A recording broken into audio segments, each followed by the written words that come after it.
And good morning. You're tuning into WJOB AM 1230, 104.7 FM. This is the City of East Chicago show. I'm Verly Suggs, the host of the show. Along with me this morning, I have none other than the mayor of the City of East Chicago, Mayor Anthony Copeland, along with the East Chicago's newest police chief, Police Chief Jose Rivera. Good morning. How are you doing? I'm great. How you doing? Great. Well, good morning, Mayor. Good morning, Verly. I know it's an honor for you to introduce the newest person in command of public safety in the City of East Chicago. Mm-hmm. And you know, Verly, I can tell you that since I've been mayor, I've had Gus Flores as chief. He was my first chief. And then from there, I had Chief Frank Smith. I've had Becker. I brought in the chief from the outside. Former FBI. Chief Becker, former FBI man. Yes.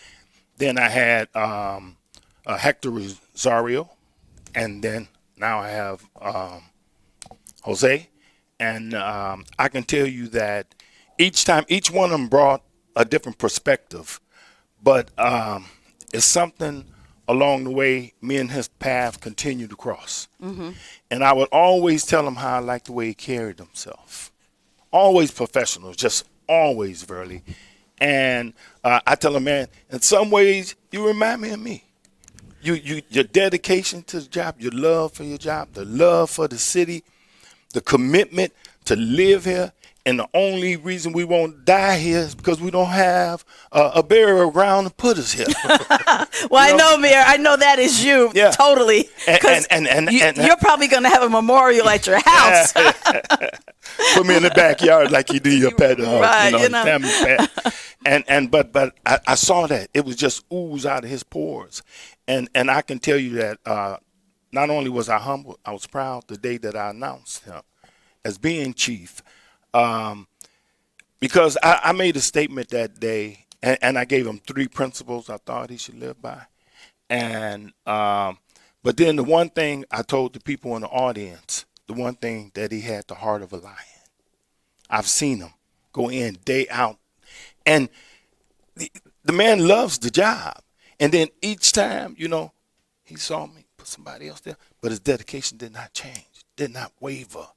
So when I was able to now anoint him and make him the chief, I was humbled and proud. Well, Chief, tell us a little bit about your career in East Chicago on the force, but also, growing up, and what it means for you now to be the chief of police, sir. Sure. So my name is Jose Rivera, for everybody that doesn't know me. I was born and raised here in the city of East Chicago. It's where I went to school. It's where I live. I've been with the department 24 years. 24 years, wow. Been with the city for 25. You don't look much older than 24 years. I've been with the city for 25. I started working as a dispatcher in 97. From there, I joined the force in 98. And just like every other officer, I started off on the patrol division. I worked my way up to the detective bureau and the gang unit. I supervised a gang unit for 6 of the 10 years I was there. Then Mayor Copeland and at the time Chief Becker came up with a merit system, a merit commission to promote officers, to hire officers, to discipline officers. And it was a great thing because that put everybody on the same playing field. Yes. It made you compete for promotions, made you compete for positions. And I took the test for lieutenant. When I took that test, I ended up passing the test, and then I took a position with the patrol division as a lieutenant on patrol for 4 years. Fantastic.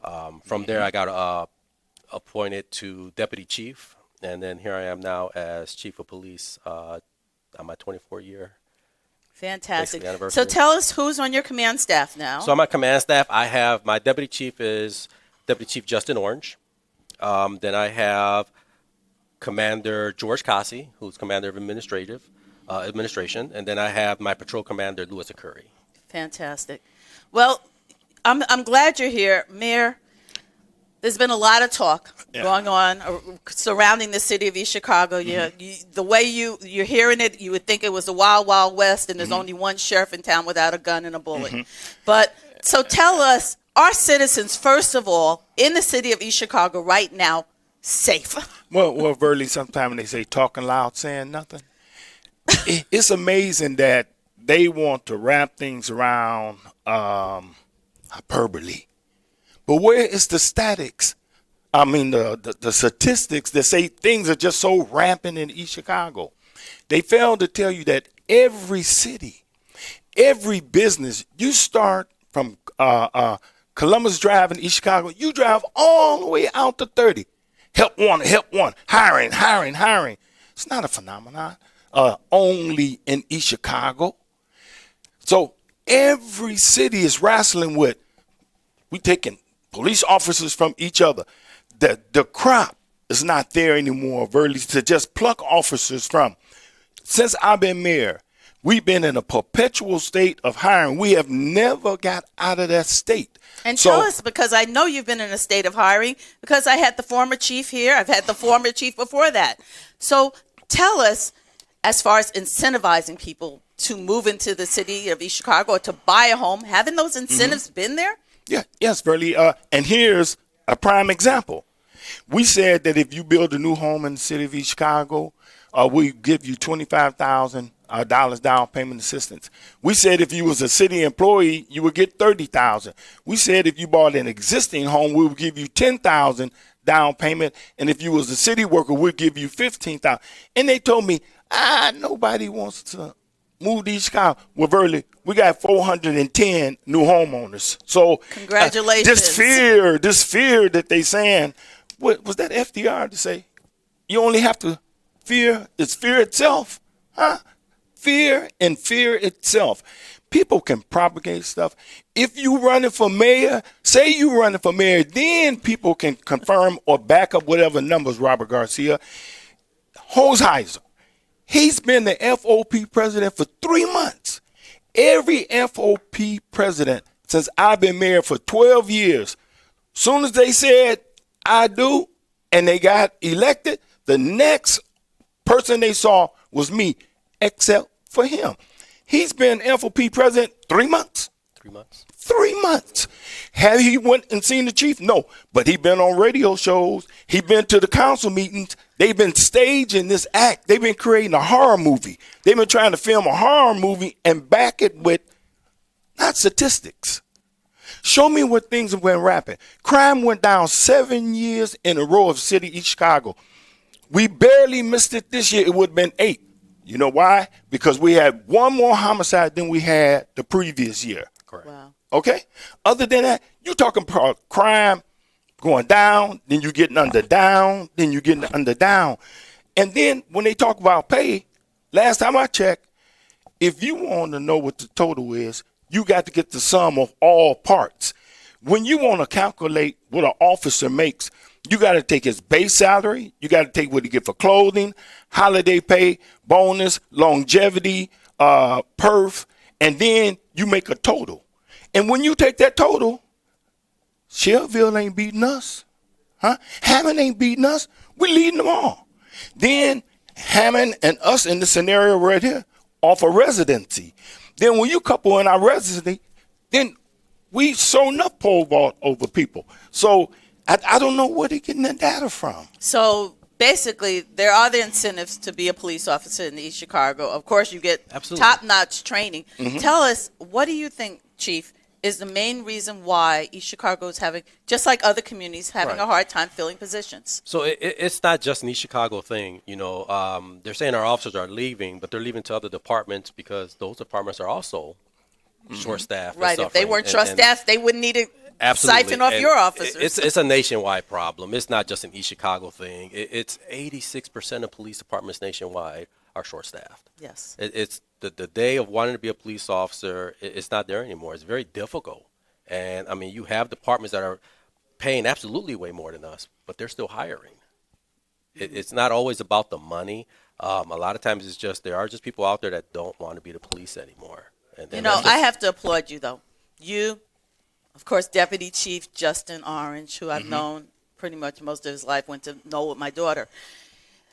You all grew up in the city, and you have that dedication to want to give back to your community. He built a brand new home. I mean, that's He didn't talk that it, is he the walked it. dedication. I mean, when I lived in East Chicago, it was police officers that had spent their whole life in the city. Now, since the rules have changed and you can live in other communities, well, that seems to be a part of the issue. And it's the incentives really that keep officers like myself here. I benefited, like the mayor said, from the $30,000 down payment program. I benefit from the $2,500 residency bonus we give our officers for living in the city. So in addition to their salary, if they live in the city, they get an extra $2,500 in their salary. My son benefited as well from the Foundations of East Chicago, which is they pay for his college. It was almost 80% of his tuition, again, for being a city resident. So there are incentives to be here that other cities don't offer.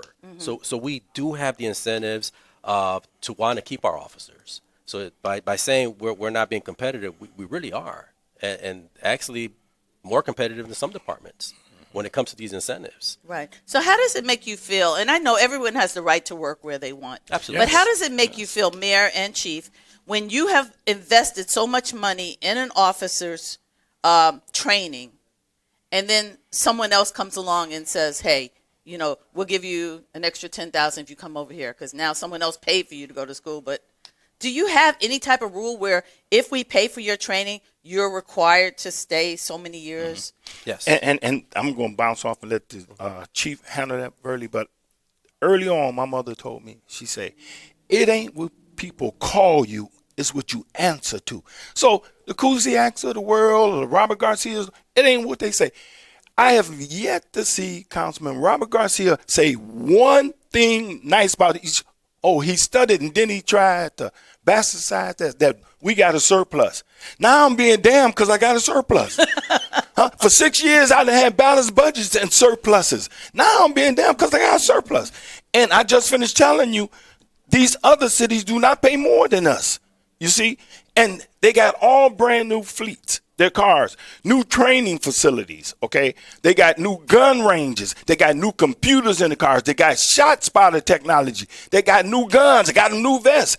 Any and everything the chief will require to do his job, I will make sure he have it because I put him here to succeed, not to fail. Of course. So, Chief, tell us about that, about, officers that come in, get trained, and then leave so quickly. So they do sign a 3-year contract with us, and that contract doesn't hold them with our department. All it says is that you reimburse us for the training and equipment that we provided to you during that time, and it comes out to $4,000. Okay. If they leave within the 3 years, they owe us $4,000. If they don't, or they stay past the 3 years, it's fine. They leave, no strings attached. And some other departments probably say, "Oh, we'll give you the $4,000 to pay for it because we need you too." And I'm sure they probably do. Yeah, and so it's just something that we've been battling for years, and then I don't dwell on it. What we do is we do our best to continue providing adequate policing to our city. And one of the things we did was as we've seen the numbers going down as far as policing and officers not wanting to do the job, we started to invest a lot in technology to help us do the job. So when the mayor said we have, shot spotter, yes, now instead of relying on a call that they heard shots but not sure where it came from, shot spotter is going to take us exactly to that point, exactly within 25 meters of where the shots are being fired at. Again, limiting our officers from having to spend so much time trying to find where it came from. We have over 800 cameras in the city that now help us monitor the entire city. So not only do we have boots on the ground, we can actually monitor the city as well through cameras. And license plate readers. And we have license plate readers that are monitoring our borders of our city that are telling us when stolen vehicles, wanted people are coming into our city. So again, I'm not saying that we're going to use technology to replace police. We're going to continue to utilize technology to help us. Oh, it police. Enhances your And department. Absolutely. And we're not the only department doing it. You see this happening countywide and nationwide where we're starting to invest a lot more in technology to assist us to do our job. Now, I know under former chiefs that there was a lot of discussion regarding the high rate of solving crimes in the city of East Chicago. Correct. And is that still the case? I know, there are times where detectives may have to come out and respond with an officer or something. Are there issues like that? Or how are you making sure that when a police officer responds to a crime, that he is supported and that crimes are still being solved at the same time by detectives? So crimes are still being solved. So what we did was to assist the patrol division, we went from an 8-hour shift to a 12-hour shift. And what I did also was I wanted everyone to, you know, at the end of the day, we're all police officers. So our detectives, yes, they are actively investigating crimes, but when they're not actively investigating a case, we have them out assisting patrol in uniform. That's not uncommon for departments to do. So we have our detectives out there supplementing our patrol division, and to show, you know, that they're still doing their job. This year we're at 4 homicides. Of the 4, 3 are being cleared. Wow. So if it was affecting them, then we wouldn't have that type of clearance rate. Even last year with the 13 homicides, we cleared 6. The year before that, we had 12 homicides. We cleared 6 as well. So we're meeting not just our average, but the national average in solvability when it comes to crimes. Now, you're getting assistance from people. Is there like a hotline, an anonymous hotline, a tip line where people can actually assist the police if they are aware? Yes, so we do have a tip line. It's 219-391-8500. And our tip line is utilized for people that don't want to give their name or information, but just want to give a tip on what's going on in the community. Besides that, we have our Facebook page. My cell phone number and my information has always been out there. I'm in the community, so people come to me as well to talk about any issues, and I'm more than happy to address those issues as they come to me as well. Right. And Verley, I want to again put something on the record. The FOP president said that they want a contract. How you gonna have a contract if you don't come and talk to the only person that can give you a contract?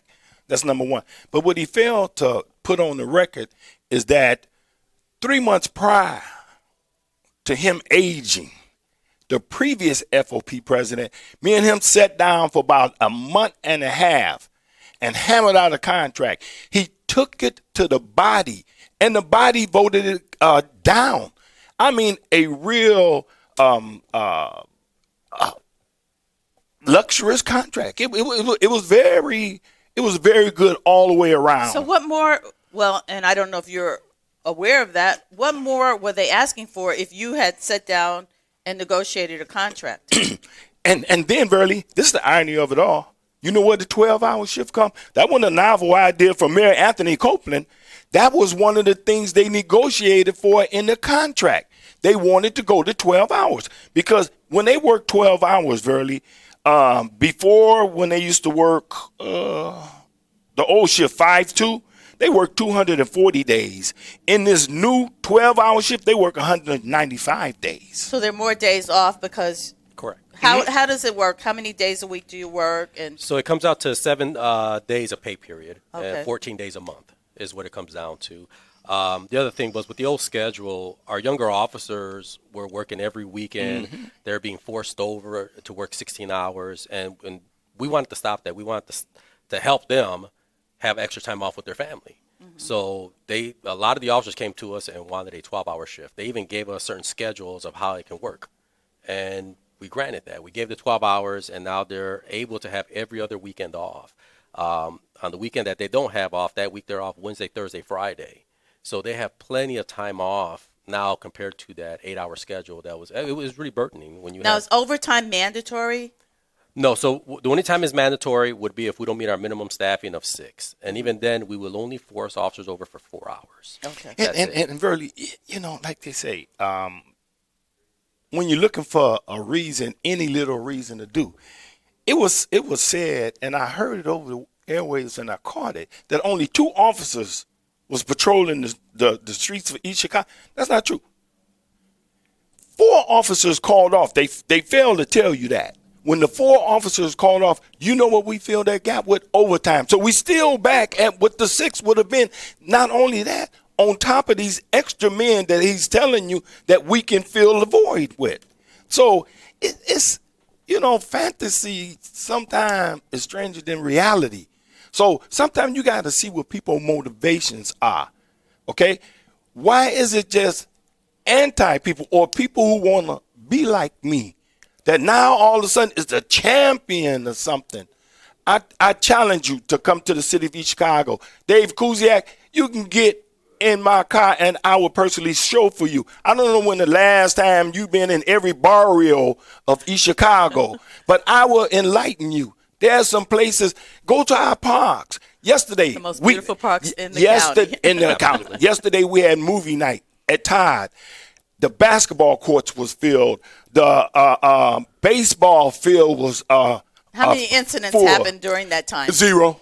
But again, see, you can paint whatever picture you want to paint when you're the director of the horror movie you trying to make. But then families was all on the lawn to watch the movie. Other families had their kids in the playground equipment. Other people was working in the exercise. You know, the exercise equipment that we put in our parks first, and now we was the innovator, and now everybody's duplicating what we did. So I tell people, reside wherever you want to be. Be there. You never hear me say nothing else about nobody else's city. But I know my city, and I tell everybody, I love my city. Just me and him got the same problem. We love it with every ounce of our body, what I told you, my liver, my kidney, my pancreas, huh? You've been giving your organs away for a long time now. But really, it's true. So I just tell people, you got a right to live wherever you want to live, go wherever. But why is it whenever they do these shows in the morning, the only city they can talk about is East Chicago? Now I'm being damned. Because I got a surplus. When I came in, I had a $15 million deficit. Police had a 5% cut in pay. The other workers was on furlough days. Now, Verly, I started off, after I got everything adjusted, I started off getting bonuses at $500, incrementally moving it up. Now, this year, they will get $3,500 bonuses. So I just don't see what a horror movie is at unless you want to be me. Okay, Mayor. Well, moving back to the chief. Yes. Chief, is the city of East Chicago, in your estimate, a safe place for people to be? Absolutely. And I want to bring something up. You know, they keep bringing up the numbers of 56 or 60. We're at 63 officers. Every officer counts. The 6 officers. Even the ones that are not certified, yes, so, since they made such a big issue. They made a big issue of that. certification. Right now, we're training them to work our jail. And we're in the process of getting them certified through the state with a 40-hour pre-basic where we can utilize them. But even if they don't go to the academy, we can utilize them in our jail, which is manned by actual police officers. So by putting them in our jail, that puts police on the street. And East Chicago still has their own city Yes, jail. Everyone else has siphoned theirs off to Crown Point. Which is very convenient, and I'm glad you brought that up because it's very convenient. So when one of our officers arrests somebody, they don't have to go down Pine Avenue and take US 30 over to Crown Point to take their prisoner. They can utilize our jail and our court system to charge them. But I want the city to know it is safe. And I'm going to show you how do we staff a police department, not just East Chicago, but nationally. There's an actual formula on how do you determine how many officers are needed to adequately patrol or police your city. And the way that works is it comes down to you got to use your crime stats, calls of service, and more importantly, per capita. You know, and I'll overestimate and say that we have 28,000 residents, and I'll use the 2020 census. And what they're saying is you should be between 1.8 to 2.6 officers per 1,000 residents. And if you use that calculation, we're at right now 2.3 officers per 1,000 residents. So we're actually we're meeting the standards nationally. This is not an East Chicago standard. This is like what police I heard chiefs talk use. about, well, there used to be 100 and we didn't think that was enough. And Mayor Copeland, of course, you were called as having been one of the proponents for asking for more police men at that time. But that was before the technology you have today. Verily, some prominent people in the community told me I wasn't hiring enough African American or black police officers. I challenged them. Bring me any and all candidates you got. They left me alone on that issue. I challenged the FOP. Since you say you can do it better, send me any and all you can find and watch if they qualify. We're hiring. You can't. You cannot. If this is wine, you can't go like that and make an officer. People, number one, have to have the desire and want to be it. Then when they gravitate in court, come towards you, you train them, you mold them into what you want them to be. But ask Hammond, don't they have the same problem? They didn't rob from us. Ask Gary, don't they have the problem? We didn't rob from them. Ask Gary, ain't they robbed from someone else? It's a perpetual state. We recently got a couple from Purdue. Yes. You look around, it's like this. It's like this. Everybody's trying to take what they can. But Verily, I tell you, this thing will be like water. It's going to reach its level. During the pandemic, watch. We lost some officers, young ones. My last chief was 42 years old, and he retired, and he went to a more lucrative paying job because he's working on his second pension now. What the FOP president failed to tell you, a lot of officers that leaving, a police officer or a fireman, can retire at 52 years of age and 20 years of service. And it's a hot market out there now. We lost quite a few officers to Cleveland Cliff. We've lost them to the railroad. And they all what? Is starting on their second pension someplace else. To the railroad. Hi. And there's something else I want to bring up. They brought up that we have so many officers back, 10, 15 years ago. But what they also failed to say now, we no longer have the West Calumet complex. We no longer have Guthrie Street. We no longer have the Nicosia building.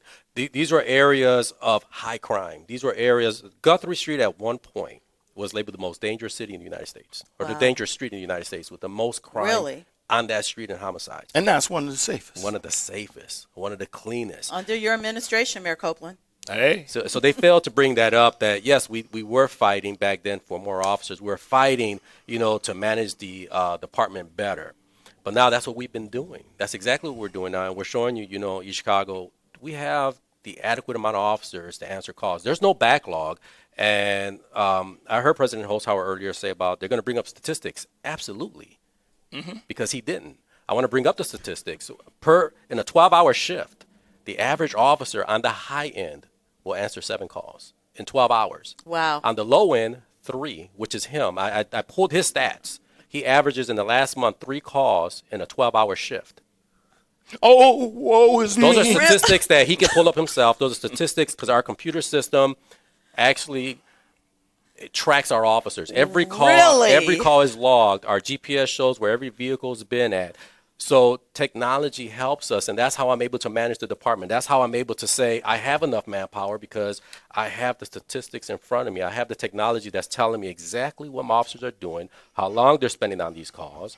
And even if you say 7 calls in 12 hours, how long did you spend on those calls? The computer's going to tell me. And where are you? And where are you idling at? You ain't idling behind Central High School anymore, catching a nod. You see what I'm saying? Or at the donut shop. Yeah. Right. And we're not trying to micromanage our officers whatsoever. The technology is there not to micromanage the officers. The technology is not there to sit there and tell the officers how to do their job. It's there to help me manage the department, to how to use my manpower efficiently. And with this technology, I'm telling you, with the 63 officers we have, we are answering our calls. There's no backlog. The officers aren't coming on duty and the computer screen is full of calls where calls aren't being answered.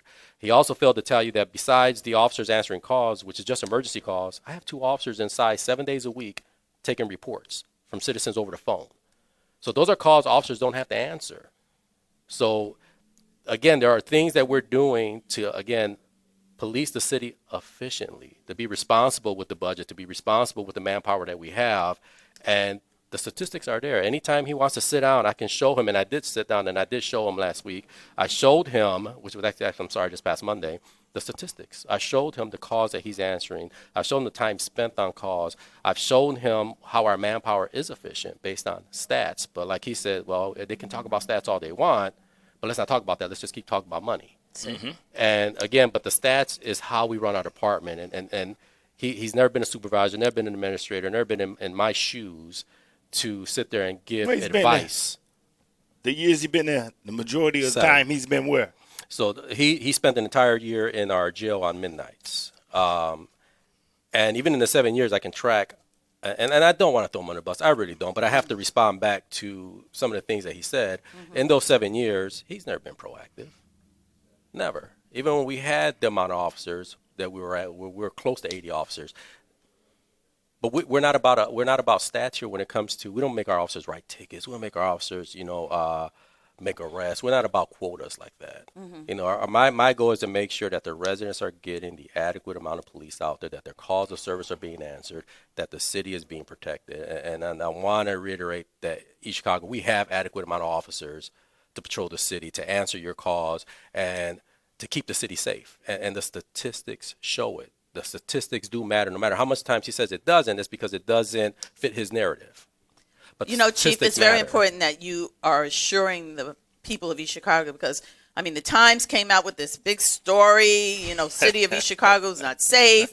And Mayor Copeland, I know you don't have an ego. So I know you're willing to sit down and negotiate with the unions. Hey, I just told you, we hammered out a contract and they voted it down, okay?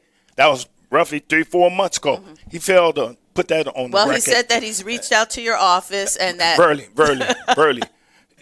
Like 2 boats passing on the sea. I was driving around, what I call checking my traps, looking around the city, see what's going on. Me and him just happened to chance pass each other. And he knew my car. I didn't know him from nobody. But I honk and wave at all the officers. And he backed up and let the window down. Mayor Copeland, I'm the new president of FOP. I said, oh, okay. He said, is it be okay? I say, I got an open door policy. You can come see me anytime. Now, the one thing I pride myself on, if you call my office, my secretary logs everything down. And how it got, I'm not going to say he didn't call. Now that's his word. But I have no record of him calling. But the door is always open, as it has been for every FOP president. The last one was Hernandez. Me and him went almost 2 months crafting out a contract. Beautiful contract. I think he gave over a 3-year period, he gave a 21% increase in pay. And they voted it down. I mean, and that's their right. That's their right. Right now, since I've been in a perpetual state of trying to get a contract with the firemen. But when they can run to the council, because state law empowers the council to give them compensation. Okay? So they tend to want to run over there. But they fail to realize they can't get a contract without me. But let the record show here, in the over 125-year history of this city, I have been the only mayor who has given a contract to the FOP. We had a contract. Then it went 1 year. It was like we were doing a test drive. Then they didn't want to do a contract no more going forward. So let the record show that I have presented them with a contract that they have voted down, and I gave them the first contract they had in the history of the city. Okay. Well, Mayor, our show is coming to an end, and I know you have a lot of things happening. I know you love to share about them. Okay. So anything you want to specifically get out there to the citizens? Well, like I said, we just had movie night. Tomorrow we have Rhythm and Soul at Washington Park. It begins at... See, Steve, this is the stuff I paid them big bucks to do. At 4, to print so little because I couldn't read it. It roughly, that's it, and that's what I'm struggling with. That's why I handed it to you. And that's what I'm struggling with. It was like, I'm going to give this to the mayor to do. Yeah, it goes from 4 to probably roughly about 12, 11. We'll start probably shutting it down at 11. And those are some of the things coming up. But Verley, I'm proud to announce that we've had donations from Cleveland Cliff, from Ameristar, Hard Rock Casino, Tredebi, BP.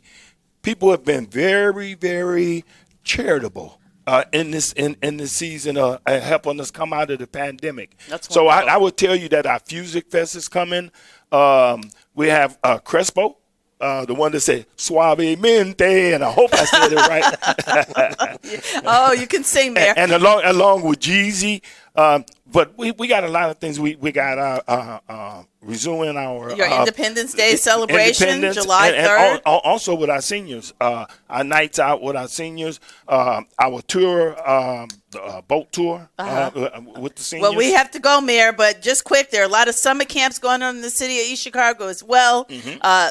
Starting next week, Special Learners Week, tennis camp, baseball camp, in July, football camp, soccer camp, boys basketball, golf camp, and girls basketball. So all these things happening. They also have a call out for all vendors and food trucks to sign up so you can be at some of these events. And I'm going to let the chief finish up with one of the main things that we've been promoting here on the city of East Chicago. Yes, so we are hiring. We're hiring for the police department as well for officers and jailers. Our starting salary is $50,000 for a probationary officer. Again, like we mentioned earlier, we offer $30,000 down payment assistance for a new home, $15,000 down payment assistance for an existing home. We pay 3% of your perf. We cover Yes. $2,500 residency bonus if you live in the city or move in the city. We'll pay you $1,200 in clothing allowance, $1,200 in holiday pay, and again, it's a great department to be in right now with all the new equipment and training that we're offering.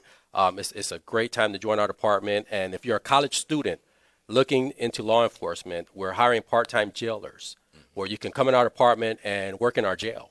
And again, that'll put an officer on the street, but that'll give a college student at the young age of 19 experience in law enforcement. And maybe they want to be a police officer, and we'll give them incentives to join us instead of another department. Well, Chief Rivera, Mayor Copeland. And Burley, let me Yes. close with, and minimum wage in the city of East Chicago is $15 an hour. Really? Yes. Wow. And we're complaining because there's a surplus, but we can afford to do so many wonderful things for the citizens. So thank you all for tuning into the City of East Chicago show. I know it's always a whirlwind trying to get it all into 25 minutes, but Mayor Anthony Copeland, thank you. Chief Rivera, thank you. And Steve Segura on our producer today, as well as Tony Panic, citizen of East Chicago. Thank you for tuning in. Stay tuned. Next, our award-winning Veterans Views program coming up.